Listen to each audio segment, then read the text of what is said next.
Hello student, आज का मेरा टॉपिक है ट्रांसक्रिप्शन।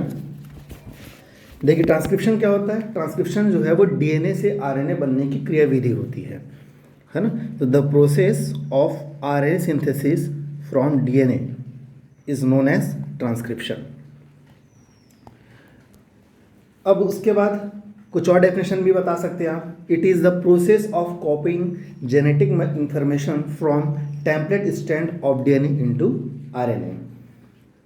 ठीक है, आप लोग डीएनए रेप्लिकेशन पढ़ चुके हैं। आपको याद होगा कि डीएनए रेप्लिकेशन के टाइम क्या क्या इंपॉर्टेंट था। डीएनए रेप्लिकेशन के टाइम डीएनए पॉलीमरेज इंपॉर्टेंट था, प्राइमेज था, हेलिकेज था, है ना। प्राइमेज और हेलिकेज तो बहुत इंपॉर्टेंट है, स्टार्टिंग वहीं से चालू हो रहे थे। लेकिन अगर आप ट्रांसक्रिप्शन से उसका कंपेयर करोगे तो this process is helicase and primase independent. मैंने आप लोगों को बताया है कि ट्रांसक्रिप्शन का जो प्रोसेस है वो हेलिकेज और प्राइमेज पर निर्भर नहीं रहता है। यानी कि जिस प्रकार डीएनए रेप्लिकेशन में हेलिकेज और प्राइमेज का इंपॉर्टेंट रोल था, वैसा रोल यहाँ पे नहीं है। यहाँ पे हेलिकेज और प्राइमेज नहीं रहेंगे। बहुत ही इंपॉर्टेंट है, याद रखिएगा। उसके बाद अगला जो पॉइंट है मेरा, वो तो एग्ज़ाम में भी आ चुका है।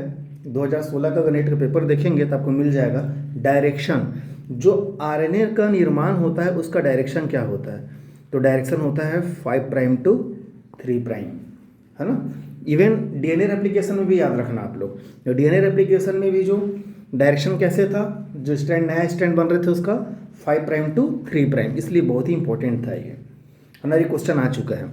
उसके अलावा एक और इम्पॉर्टेंट पॉइंट है, छूट गया ऊपर वाला, कि जैसे कि आप डीएनए रेप्लिकेशन में पढ़े थे कि डीएनए रेप्लिकेशन के टाइम दोनों स्ट्रैंड का एक साथ डीएनए रेप्लिकेशन होता है। डीएनए कैसा होता है, डबल स्ट्रैंड होता है ना। तो डबल स्ट्रैंड होता है, लेकिन रेप्लिकेशन के टाइम पर जो डीएनए था उसके दोनों स्ट्रैंड का एक साथ क्या हो रहा था, रेप्लिकेशन हो रहा था। लेकिन यहाँ पे ऐसा नहीं है। जब ट्रांसक्रिप्शन होता है यानी अनुलेखन, है ना, अनुलेखन जब होता है तो स्ट्रैंड खुलते यहाँ भी हैं, दोनों स्ट्रैंड खुलेंगे वहाँ पर, लेकिन एक टाइम पर सिर्फ एक ही स्ट्रैंड का ट्रांसक्रिप्शन होता है। बहुत ही इंपॉर्टेंट लाइन था, याद रखिएगा। Only one strand act as template at one time. ठीक है, ये टेम्पलेट वर्ड क्या है मैं आगे समझाऊंगा। टेम्पलेट यानी कि जिस स्ट्रैंड पर आरएनए का फॉर्मेशन होता है ना, उस स्ट्रैंड को हम टेम्पलेट कहते हैं। आगे है, आगे के स्लाइड्स में। मेन एंजाइम कौन सा होगा इसमें, मेन एंजाइम इसमें कौन सा होगा, मेन एंजाइम होगा आरएनए पॉलीमरेज होगा। ठीक है, मेन एंजाइम कौन है इसमें, आरएनए पॉलीमरेज। उसके बाद रेट ऑफ ट्रांसक्रिप्शन, जैसे कि आप लोग प्रोकैरियोटिक रिसर्च में पढ़े थे आप लोग कि 1000 बेस न्यूक्लियोटाइड बेस पेयर पर सेकंड करके आप पढ़े थे आप लोग, पर फॉर्क मैंने पढ़ाया था, है ना, कि हर फॉर्क में रेप्लिकेशन फॉर्क में, वहाँ रेप्लिकेशन की रिस्पेक्ट बता रहा हूँ भाई 1000, और यदि बाई डायरेक्शनल हो रहा है तो उस कंडीशन पे 2000 पढ़े थे आप। लेकिन यहाँ पर रेट ऑफ ट्रांसक्रिप्शन की जब हम बात करेंगे, ठीक है, rate of transcription not rate of replication, है ना। मैं ट्रांसक्रिप्शन की बात करूँ तो ये 50 न्यूक्लियोटाइड पर सेकेंड है ये, ठीक है, फॉर इकोलाई। अब आते हैं, जैसे कि आपको मेन चीज़ पता चल गया कि सबसे मुख्य एंजाइम कोई था तो वो है क्या, आरएनए पॉलीमरेज। ठीक है, अब आप लोग को मालूम होगा एंजाइम हम पढ़े थे, एंजाइम में एक वर्ड यूज़ किए थे हम, क्या था वो, होलो एंजाइम। आप लोग को याद है कि नहीं पता नहीं, होलो एंजाइम भूल गए होंगे तो बता देता हूँ। होलो एंजाइम वो एंजाइम जो अकेला काम नहीं कर पाता, उसको कोई फैक्टर का जरूरत पड़ता है, तो उसको हम होलो एंजाइम कहते हैं। ठीक है, अब पढ़े रहे होगे, याद करो, को factor plus apo enzyme. Apo enzyme जो प्रोटीनियस पार्ट जो था उसको हम बोले थे, प्रोटीनियस एंजाइम वाला जो पार्ट था उसको हम बोले थे, है ना। तो ये चीज़ें हैं, इसको आप लोग को याद रखना है। तो आरएनए जो एंजाइम है, सॉरी आरएनए पॉलीमरेज जो एंजाइम है वो भी एक क्या है, होलो एंजाइम है। यानी कि वो अकेला काम नहीं करेगा, उसको क्या चीज़ की ज़रूरत पड़ेगा, तो उसको ज़रूरत पड़ेगा सिग्मा फैक्टर का। ठीक है, सिग्मा फैक्टर, और इस तरह मैं लिखूँ कोर एंजाइम। देखिए इंपॉर्टेंट इसलिए है क्योंकि इससे क्वेश्चन अभी नहीं आए कई बार, है ना, इस टॉपिक्स। तो ये वाला स्लाइड अच्छा से देखिएगा। सिग्मा फैक्टर वो प्रोटीन फैक्टर है जो जाकर प्रोमोटर से बाइंड करता है। प्रोमोटर क्या है, ये सब आगे आएंगे टॉपिक, तो आप लोग को समझ आ जाएगा कि प्रोमोटर क्या था, वो क्या था, ये सब क्लियर होगा, ठीक है। प्रोमोटर रिकॉग्निशन में काम करता है और ट्रांसक्रिप्शन को इनिशिएट करने में काम करता है। कौन? सिग्मा फैक्टर, ठीक है। अच्छा, और ये कोर एंजाइम में 2 अल्फा बीटा डैश और ओमेगा फैक्टर होते हैं।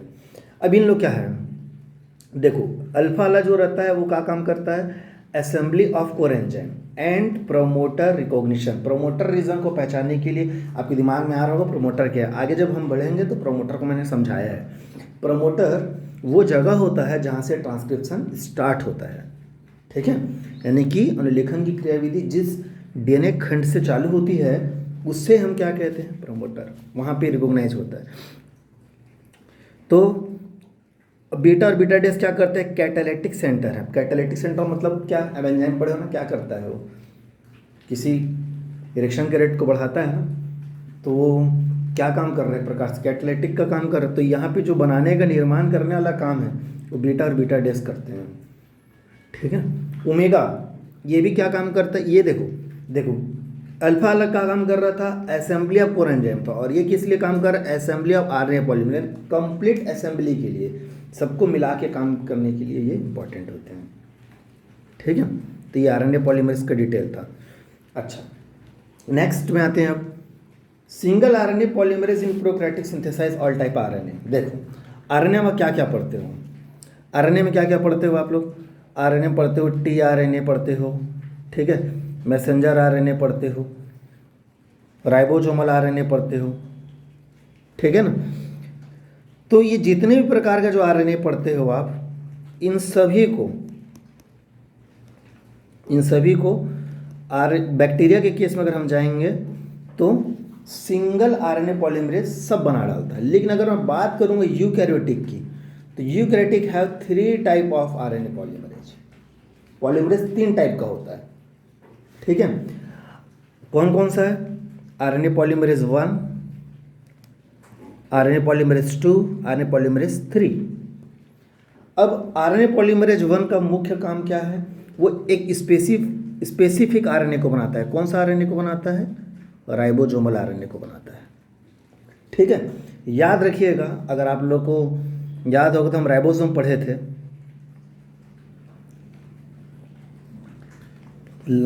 11th में।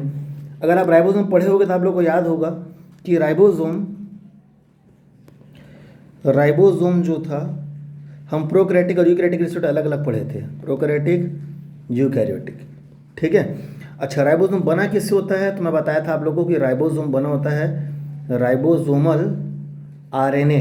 आया आरएनए वर्ड, ये वही वाला आरएनए था, राइबोसोमल आरएनए, यानी कि स्मॉल आर आरएनए लिखते हो जो आप, राइबोसोमल आरएनए और पेप्टाइड या प्रोटीन से बना होता करके बताया था। तो प्रोकैरियोटिक के रिस्पेक्ट में आप राइबोसोम को पढ़ते हो 70S, और 70S में छोटा यूनिट होता है 30S और बड़ा यूनिट होता है 50S। तो 30S में जो राइबोसोमल आरएनए था वो था 16S राइबोसोमल आरएनए, और 50S में जो था वो था 23S राइबोसोमल आरएनए। तो बहुत इंपॉर्टेंट है यहाँ पे, 23S राइबोसोमल आरएनए जो था वो एक एंजाइम की भांति कार्य करता है, इसलिए राइबोजाइम भी बोलते हैं हम। मैं आप लोगों को बताया हुई चीज़ें, बट मैं यूकैरियोटिक रिस्पेक्ट में जाऊँगा तो यहाँ पे आपको मिलता है 40S राइबोसोमल आरएनए, छोटा यूनिट, ठीक है, 80S में, और एक होता है 60S। तो 14S वाले में मिलता है 18S राइबोसोमल आरएनए, जबकि 60S वाले में आपको मिलेगा 28S राइबोसोमल आरएनए, ठीक है, 5.8S राइबोसोमल आरएनए, और एक 5S राइबोसोमल आरएनए भी होता है, किसमें, 60S वाले में, ठीक है। तो इसलिए आप लोगों को बोला था मैं कि सेल वाला पार्ट बहुत ही इंपॉर्टेंट था 11th का, आप उसको अच्छे से करना, क्योंकि आगे भी जेनेटिक में वो इम्पोर्टेंट हैं, कहीं ना कहीं पे टर्म्स मिलते रहेंगे आप लोग को। वापस आते हैं हम अपने स्लाइड्स में। अब देखिए आरएनए पॉलीमरेज 1 जो है वो राइबोसोमल आरएनए बनाता है, लेकिन सभी को नहीं बनाता है। किसको किसको बनाया, 28 बनाया, ATS बनाया, 5.8S बनाया, बट 5S राइबोसोमल RNA को कौन बनाता है? तो थर्ड वाला बनाता है। देखो बहुत ही इंपॉर्टेंट है ना ये, इसमें गलती होता है। कई बार हम राइबोसोमल RNA सभी को RNA पॉलीमरेज 1 बनाता है करके एकदम याद कर लेते हैं, लेकिन याद रखिएगा एक को छोड़कर, किसको? 5S कौन बनाता है उसको? RNA पॉलीमरेज 3 बनाता है। डायरेक्ट क्वेश्चन आया है ये, 11 में आया है नीट के, 11 में आया है ये, है ना, 12 में आया है, 16 में आया है ना। नीट 3 बार क्वेश्चन यहाँ से रिपीट हो चुकी है, ठीक है, याद रखिएगा। RNA पॉलीमरेज 2 मैसेंजर RNA बनाता है। इसके अलावा ये तो एनसीईआरटी लेवल पे भी सिर्फ मैसेंजर RNA दिया है, इसके अलावा एक साइन करके एक होता है, और बहुत सारे मतलब miRNA होता है ना, miRNA को भी बनाता है ये, miRNA यूकैरियोटिक एसिड पढ़ रहे हैं ना, याद रखिएगा। और RNA पॉलीमरेज 3, देखो अगर आप थोड़ा हायर रिफ्रेशर बुक में जाएंगे तो SNRNA को आपकी बुक में थर्ड में दिया हुआ है, RNA पॉलीमरेज थर्ड में, है ना। वास्तव में ये सिर्फ एक ही SNRNA को बनाता है, U6 करके एक होता है SNRN, उसको बस ये बनाता है। बट चलो आपकी बुक में एनसीईआरटी में RNA पॉलीमरेज 3 में दिया है, तो मैंने आपको यहाँ पे मैंने भी लिख दिया। बाकी सभी के सभी नहीं बनाता, बाकी मैक्सिमम ऑफ मतलब बोलना चाहिए कि जो मैक्सिमम SNRNA होते हैं उसको तो RNA पॉलीमरेज 2 ही बनाता है। लेकिन चूँकि आपको एनसीईआरटी के डेटा ही आपके नेट के लिए इंपॉर्टेंट होगा, सही होगा, इसलिए आप उसको RNA पॉलीमरेज 3 में ही पढ़ेंगे अभी। उसके बाद आते हैं ट्रांसक्रिप्शन यूनिट, यानी अनुलेखन की क्रिया के लिए जो मुख्य इकाई है वो क्या है? तो वो होते हैं प्रमोटर, ठीक है। देखिए प्रमोटर यहाँ पे मैंने डायग्राम में बनाया हुआ है, देख लीजिए, ये प्रमोटर है ना, और ये टर्मिनेटर दिख रहा होगा। प्रमोटर और टर्मिनेटर एक्चुअल में है क्या चीज़, ठीक है। देखो प्रमोटर जो होता है वो एक रीजन है, डीएनए में एक भाग है, खंड है, जहाँ पर RNA पॉलीमरेज आकर बाइंड करता है और ट्रांसक्रिप्शन की क्रियाविधि को क्या करता है? इनिशिएट करता है, चालू करता है, ठीक है। तो it is a region on DNA molecules to which an RNA polymerase bind and initiate transcription, ठीक है। Promoter has an AT rich region called TATA box. देखिए प्रमोटर में एक रीजन होता है, ठीक है, और वो अगर मैं उसका बहुत सारी स्पीसीज के प्रमोटर को हम देखेंगे तो एक पर्टिकुलर पार्ट है जो आपको सभी मिलेगा, वो है टाटा AT। ये सीक्वेंस आपको मैक्सिमम मिलेगा। तो टाटा AT से जो ये टाटा था ना, उसको यहाँ पे नोट किया गया है टाटा बॉक्स के नाम पर, ठीक है। तो टाटा बॉक्स प्रोकैरियोटिक में किस नाम से जाना गया है? तो प्रोकैरियोटिक में अगर आप जाएंगे तो आपको ये प्रिबनॉव बॉक्स कहेंगे, और यूकैरियोटिक में जाओगे तो हॉगनेस बॉक्स कहेंगे इसे, ठीक है। ये भी क्वेश्चन में जो नीट में नहीं आया है, बट स्टेट लेवल के जितने PMT एग्जाम हुए हैं उसमें CGPMT में ही कई बार आ चुका था ये प्रिबनॉव बॉक्स, है ना, जब CGPMT होता था तो। और ये हॉगनेस बॉक्स, ठीक है। प्रिबनॉव बॉक्स तो बहुत बार आया है, और अलग अलग स्टेट के भी PMT में आए हैं, और साउथ के जो कॉम्पिटिटिव एग्जाम होते थे उसमें का बहुत ही फेवरेट क्वेश्चन हुआ करता था ये पहले, बहुत इंपॉर्टेंट है। टाटा बॉक्स, प्रिबनॉव बॉक्स, है ना, प्रमोटर, ये टोटल मॉलिक्यूलर जेनेटिक का पार्ट जो है ना बहुत ही इंपॉर्टेंट होता है। क्वेश्चन भी आते ही हैं 5-6 क्वेश्चन नीट में। टर्मिनेटर वो रीजन होता है जहाँ से प्रोसेस क्या हो जाता है? एंड हो जाता है। अब अगला देखो, नीट 2012 और 18 में क्वेश्चन है, याद रखना इससे, है ना, हल्के में मत लेना। कोडिंग स्टैंड और नॉन कोडिंग स्टैंड में बहुत कन्फ्यूज़न होता है बच्चे को। देखो जैसे कि आप लोगों को मैं बताया कि ट्रांसक्रिप्शन का जो प्रोसेस है वो दोनों स्टैंड एक साथ कभी भी नहीं होता। एक बार RNA पॉलीमरेज बाइंड करता है और एक स्टैंड में काम करता है, ठीक है। अब देखो अगर मैं इस ऊपर वाले पार्ट पर, है ना, मान लो मेरे पास जो कोड है, सीक्वेंस है DNA का, मान लेता हूँ ये है कि ACGG है, ठीक है। मैं चाहता हूँ कि ये वाला पार्ट कोड जो मैं बनाया हूँ अभी यहाँ पे, वो मुझे RNA में चाहिए। तो भाई नीचल स्टैंड में क्या होगा? यहाँ पे TGCC। और यदि मैं चाहता हूँ या मुझे इस पर्टिकुलर का ही कॉपी चाहिए, इस पर्टिकुलर का ही, तो ये आपको नीचे वाले स्टैंड में जब कॉपी होगा तभी आ सकता है। आप खुद देख लीजिए, मैं बना के दिखा रहा हूँ। यहाँ पे ए होगा इसका पेयरिंग, यहाँ पे सी होगा, यहाँ पे जी होगा, यहाँ पे जी होगा। तो क्या आप इसी को कोड नहीं करना चाह रहे थे? इसी को कोड करना चाह रहे थे ना। और बना कहाँ पे? नीचे स्टैंड में। इसलिए ऊपर वाले स्टैंड को हम क्या कहते हैं? कोडिंग स्टैंड कहते हैं, ठीक है। और नीचे वाले स्टैंड, जिस स्टैंड पे वो बना, ठीक है, उसे हम क्या कह देते हैं? टेम्पलेट स्टैंड कह देते हैं, या नॉन कोडिंग भी कहते हैं, और एंटी सेंस भी कहते हैं। वैसी कोडिंग को सेंस भी कहते हैं। क्यों सेंस कह रहे हैं? क्योंकि उसी का सेंस मतलब उसमें जो न्यूक्लियोटाइड था उसी का कॉपी नीचे वाले स्टैंड में बन रहा है। कई बार गलती करते हैं बच्चे कि जिस स्टैंड पर आरएनए का निर्माण होता रहता है उसी को हम कोडिंग कह डालते हैं, गलती हो जाती है, बहुत बड़ी है ना। बहुत ही इंपॉर्टेंट क्वेश्चन है, याद रखना। कोडिंग ऊपर वाले स्टैंड होगा जिसका कोड को हम नीचे वाले स्टैंड पे कॉपी करा रहे हैं, ठीक है। तो ये बहुत ही इंपॉर्टेंट टॉपिक था, याद रखिएगा। उसके बाद अब आते हैं हम प्रोसेस में कि ट्रांसक्रिप्शन का प्रोसेस होता कैसे। जैसे कि आप लोग पढ़े हो, पहले एंजाइम तो पढ़ा डाला, सिग्मा फैक्टर। प्रोमोटर वाले रीजन पर सबसे पहले आकर कौन बाइंड करता है? तो सबसे पहले आकर बाइंड करता है सिग्मा फैक्टर। यहाँ पे आप देख रहे होंगे मैंने दिखाया हुआ है, सिग्मा फैक्टर आके बाइंड करता है। फिर कोर एंजाइम आ जाता है। इनिशिएशन का जो टाइम है, इनिशिएशन में कौन कौन है? तो देखो सिग्मा फैक्टर आया, कोर एंजाइम आया, कोर एंजाइम ग्रीन कलर से मैंने बनाया, बाइंड कर लिया। प्रोमोटर के थोड़ा आगे तक और पीछे तक उस भाग को पूरा क्लोज्ड किया हुआ रहता है, इसलिए इसे हम क्लोज्ड बाइनरी कॉम्प्लेक्स भी कहते हैं, ठीक है। क्लोज्ड बाइनरी कॉम्प्लेक्स भी कहते हैं। याद रखिएगा कि डीएनए जो 5 prime to 3 prime 3 prime to 5 prime जो एंटी कलर बनाता हूँ मैं, ये आप लोग को बनाना है। एग्जाम में अगर 4-5 नंबर का क्वेश्चन भी आता है तो भी बनाना है, नहीं तो हम पता कैसे चलेगा कि डीएनए है कि क्या है ये, है ना। और ओरिएंटेशन के हिसाब से आरएनए बनाओगे, इसलिए इंपॉर्टेंट था ये जानना। नेक्स्ट में देखते हैं, अब जब आरएनए पहले सिग्मा फैक्टर पहुंचता है प्रोमोटर में, फिर कोर एंजाइम सिग्मा फैक्टर खोजते वो पहुंच जाता है वहाँ पे।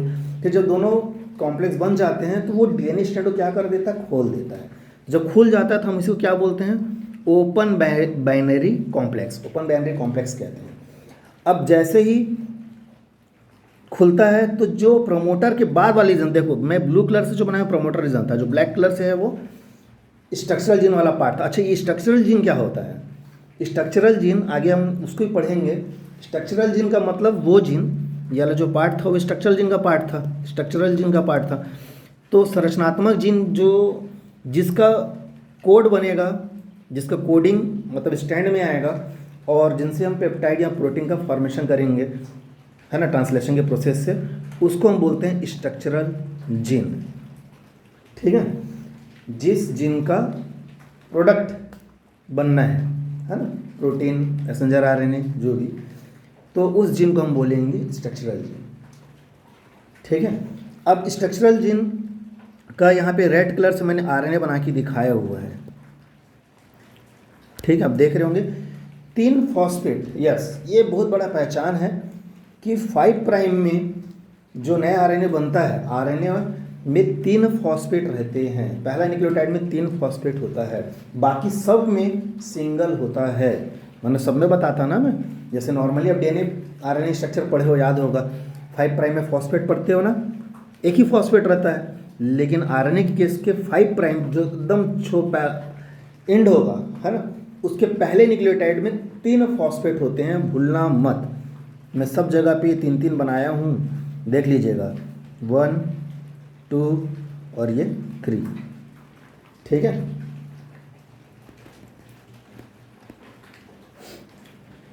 अब जैसे ही न्यूक्लियोटाइड जोड़ के आरएनए का निर्माण चालू होता है, वैसे ही सिग्मा फैक्टर यहाँ से रिमूव हो जाता है, बाहर हो जाएगा, ठीक है। और जैसे ही बाहर होगा, आरएनए पॉलीमरेज आगे की ओर मूव करेगा। जैसे जैसे मूव करते जाएगा वैसे वैसे स्ट्रैंड खोलते जाएगा और वैसे वैसे आरएनए का निर्माण करते जाएगा। कब तक करेगा? अब डायग्राम में देख रहे हो, समझ गए होगे। आरएनए पॉलीमरेज आगे की ओर बढ़ रहा है, मैंने डायरेक्शन दिखाया ना यहाँ पे, इस तरफ बढ़ रहा है, ठीक है। जैसे जैसे बढ़ता जाएगा वैसे वैसे आरएनए का निर्माण भी होता जाएगा, और तब तक होगा जब तक कि टर्मिनेटर ना आ जाए। अब टर्मिनेटर रीजन क्या है? देखिए, टर्मिनेटर रीजन ये वाला पार्ट है ना, क्या है, ऐसा जगह अभी बताया था ना आप लोगों को उस समय, ऐसे जगह जहाँ पे ट्रांसक्रिप्शन का जो प्रोसेस है वो रुक जाता है, उस जगह को हम कहते हैं टर्मिनेटर रीजन। ऐसा क्या होता है वहाँ पे, देखो आपकी बुक में या आपके एनसीईआरटी लेवल में बहुत ही शॉर्ट दिया है, तो हम भी शॉर्ट में पढ़ेंगे, है ना। यूकैरियोटिक प्रोकैरियोटिक रिस्पेक्ट में अगर आप जाएंगे, यूकैरियोटिक रिस्पेक्ट में बहुत कॉम्प्लेक्स प्रोसेस हैं, है ना। इवन आरएनए पॉलीमरेज भी कई टाइप से हैं वहाँ पे, और यहाँ पे आपको सिंगल ही पढ़ना रहता है ना। और यहाँ पे टर्मिनेशन जो है बैक्टीरिया के रिस्पेक्ट में, कोलाई में आरएनए पॉलीमरेज से बाइंड कर लेता है रो फैक्टर। रो फैक्टर एक बहुत इंपॉर्टेंट रोल प्ले करने वाला है, एनसीईआरटी के लिए क्वेश्चन नहीं है अभी नीट में, तो आप लोग के लिए बहुत इंपॉर्टेंट है। Rho factor is specific protein which separate RNA polymerase as well as newly found RNA strand. जो आरएनए बन रहा था ना स्ट्रैंड, ये जो बनाया हुआ है यहाँ पे, ये देख लीजिए, ठीक है, इसको बाहर निकाला, ठीक, और आरएनए पॉलीमर से बाइंड करके पॉलीमरेज को भी क्लियर किया वहाँ से। तो ये इंपॉर्टेंट रोल था रो फैक्टर का। इस प्रकार से आपका ट्रांसक्रिप्शन कंप्लीट हो जाएगा। अब अगले नेक्स्ट टॉपिक जब हम पढ़ेंगे तो उसमें हम पढ़ेंगे प्रोसेसिंग, क्योंकि यहाँ पे जो आरएनए बना था ये एक्चुअल में प्री आरएनए है, ठीक है। अगर मैसेंजर आरएनए होगा तो प्री मैसेंजर आरएनए कहूँगा, टीआरएनए होगा तो प्री टीआरएनए कहूँगा, राइबोसोमल आरएनए होगा तो प्री राइबोसोमल आरएनए कहूँगा, क्योंकि इनका प्रोसेसिंग होना है। प्रोसेसिंग का प्रोसेस थोड़ा सा कॉम्प्लेक्स है, उसको सेपरेट वीडियो में बताना पड़ेगा, यहाँ पे एक साथ नहीं हो सकता। आपको ये मैकेनिज्म अच्छे से याद रखना है कि कैसे डीएनए का रेप्लिकेशन हुआ था, कैसे आरएनए का ट्रांसक्रिप्शन हो रहा है, कैसे आगे हम पढ़ेंगे ट्रांसलेशन होगा। बहुत ही इंपॉर्टेंट हैं ये तीनों के तीनों। सेंट्रल डोग्मा का जो प्रोसेस है हम उसी को डिस्क्राइब कर रहे हैं, है ना। तो ट्रांसक्रिप्शन आज कंप्लीट हुआ, प्रोसेसिंग नहीं हुआ है, ट्रांसक्रिप्शन का क्रियाविधि कंप्लीट हुआ है। अभी तो प्रोसेसिंग पढ़ेंगे, है ना, एक वीडियो और बनेगा प्रोसेसिंग का, उसके बाद फिर हम जेनेटिक कोड और फिर ट्रांसलेशन में जाएंगे। Thank you.